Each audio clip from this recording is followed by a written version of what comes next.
r/ask Reddit. What would have been good advice in 1990 that would be terrible advice in 2020?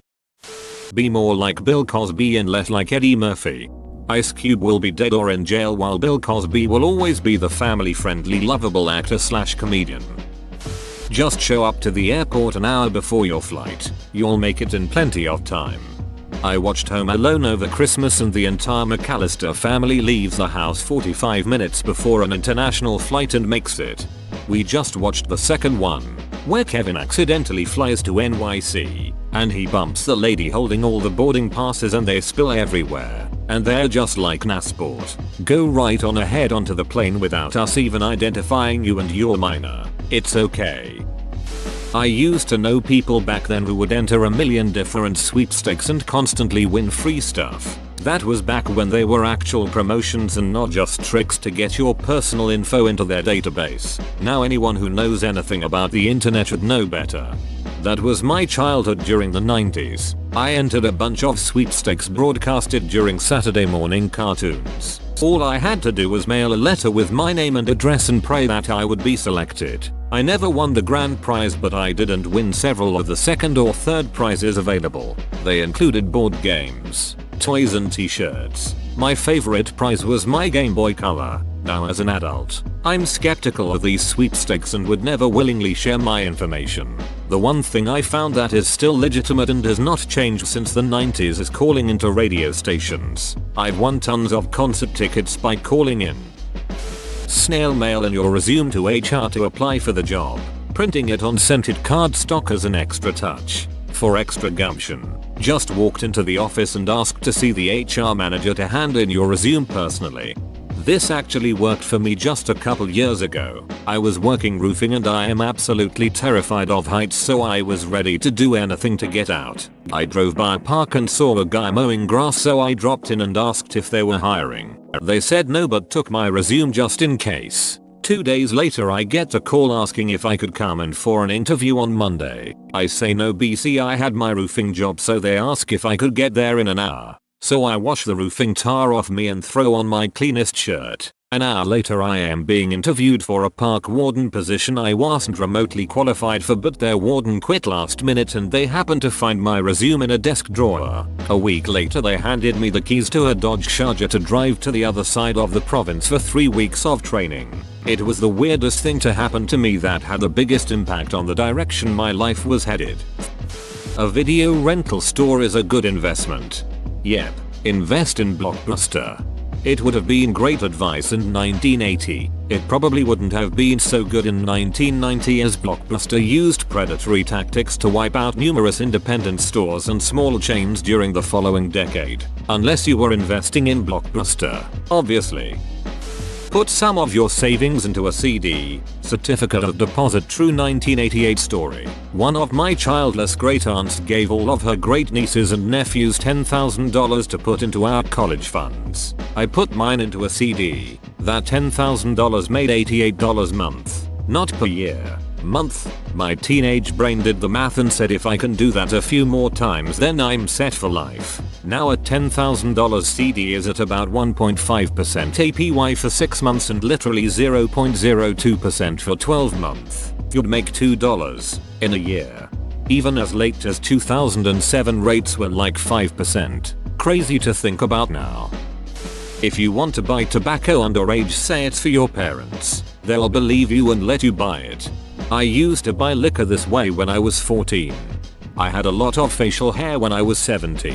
I just let it grow out, walk in the liquor store and buy it. If they asked for it I would say it's in the van. Because only old people drive vans. Normally it worked.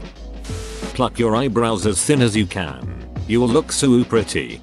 My mother and her eyebrows that never grew back say hi. Call the video game help hotline to get advice on how to beat a level. PFFFF. I have a subscription to Nintendo Power. Don't need no help hotline. Don't bother with getting an email address. The post office is going to start charging for every one you send. I remember this. Weird. People were actually worried about the post office charging for email. I guess in hindsight that's pretty silly, but I'm sure it made sense at the time. Just so you remember, the year is 1990. stares in 30-year confusion. If your video game is acting up, take it out and blow on it. We've gotten to the point where you can't even blow on it anymore because there's no physical disk if you download it. Crazy how times have changed. Install popcorn ceiling. Paint all your hardwood floors, and those pink bathroom ceramics will surely spruce up your house. I can't stand the popcorn ceiling in my house. This is why I refuse to do the whole farmhouse chic thing. In 20 years my kids will be like, YTF does our house look like a barn? You're a great writer. You should go into print journalism. Oh, look, my entire college career summed up. Always keep a quarter on you in case you need to make a phone call. Now it is good for the cart at Aldi. I have always wondered if there is a rich guy somewhere who gets his kicks by filling all the Aldi's carts with quarters and leaving them strewn all about the outer reaches of the parking lot. Straighten your hair. Hairspray it, then crimp it. Frizz is good. Buy all those encyclopedias from the door-to-door salesman. My husband is some sort of an old outdated encyclopedia hoarder. He is always bringing home old moldy sets from garage sales. It makes me crazy. Well, when the internet goes down and we need to know about old Timmy things, then he will be the hero we all needed, but didn't deserve. You won't have a calculator wherever you go, so get good at mental math. It's still useful, to a degree. I don't want to whip out my phone every time I need to multiply anything, but I'm still doing it if it's a difficult 3x3 digit or more. Go to college. Doesn't matter what you study, just get a degree and you'll have a ton of good jobs waiting for you when you get out. Wife went to Kent State, graduated in 1996, all on student loans. We paid $210 or so a month for 10 years. Would not be able to swing a student loan payment now. You should totally paint your face black, put on a sweater, and go to the Halloween party as Bill Cosby. Just go visit your neighbor unexpectedly. They'll appreciate that and probably serve you some tea. Honestly, this depends on your relationship to your neighbor. I can say that with 3 of my neighbors we can do this with each other. To be fair, they are all over the age of 50. Install built-in shelving to store all the books and removable storage media you've collected. Those obscure Disney movies you like won't be available in 30 years. Remember the going back into the Disney vault bullshit? If you put tape over the holes on the top of your cassette tape, you can record over an old tape. Best way to catch that song on the radio. On New Year's Day, I would have a cassette tape ready to record the top 20 songs from the previous year off the local radio station. Sit there all jumpy trying to get the song to cut off before the jockey would start talking and trying to skip the commercials playing.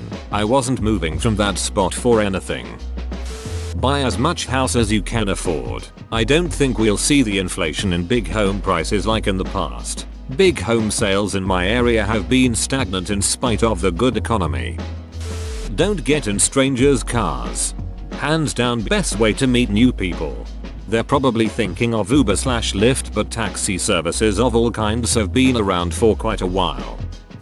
Get a pager so people can get a hold of you when needed. Get rid of your vinyl albums. In UK, go to uni. Do it now. Take that totally free degree and keep it. Ducking, keep it because it's free. Buy a house. Do it now. Buy that cheap as duck property that will jump in value by 400% in 30 years. Live on noodles and water for a few years because duck it. Your retirement is sorted. Buy a money clip. Monogrammed. Street smarts. If someone is bullying you, stand up to them. You won't get in trouble for defending yourself. I have told my son a version of this. I've also told him he won't be in trouble with us if he does. Well, even go for ice cream. Hasn't happened yet. Getting into a prestigious school, college, university, pretty much the only guarantee to a decent, well-paying job, which in turn makes sure that you will have a good life. Make sure to take a water bottle on your flight. You can bring an empty one and fill it at the gate these days. It's still a good idea. Flying is pretty dehydrating. Don't worry, I'm sure Blockbuster has that movie. When it comes to girls, just be persistent and don't take no. It was actually bad advice then, but it was the advice everybody seemed to give. Be sure to buy the negatives of your wedding photos. I did not buy mine. Married in 1997. The photographer died several years later and his wife was like, I'm not keeping all this, and tracked down as many of the couples as she could find and just gave them, for free, all the negatives as well as any prints that were made but not purchased. Walk around to every local business and ask the manager for a job. You'll be on the payroll before lunch. Buy in on stock. The amount of people here that don't understand the question is staggering. Want a role as leading actress in a Hollywood movie? Try to get an interview with Harvey Weinstein. Buy it from Sears. Whoa, you made it to the end? You're a ducking beast. I'll cut you a deal. Smash like and subscribe for more curated content, bruh. It's free and that's a great price.